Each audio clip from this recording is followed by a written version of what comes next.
Hello সবাইকে, সবাই কেমন আছেন?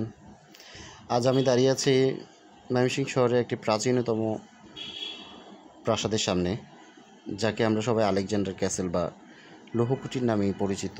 আমরা সবাই জানি শহরের কেন্দ্রে এটি অবস্থান, যেটা এই যে কোর্ট কাছারির খুব কাছাকাছি।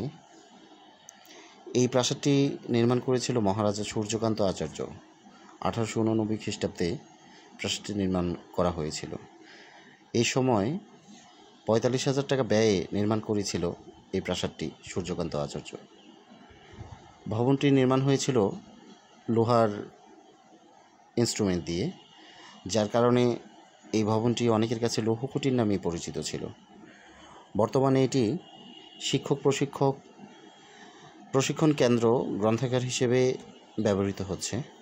তৎকালীন ভারত সম্রাট সপ্তম এডওয়ার্ডের পত্নী আলেকজান্দ্রার নামে অনুসারে ভবনটির নামকরণ করা হয়েছিল আলেকজান্দ্রার ক্যাসেল।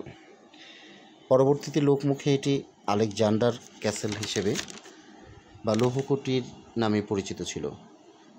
বহু বরেণ্য ব্যক্তি এই প্রাসাদে অবস্থান ঘটেছিল, যার মধ্যে খুব অন্যতম বিশেষ কিছু আছে, যাদের নাম আমি বলছি।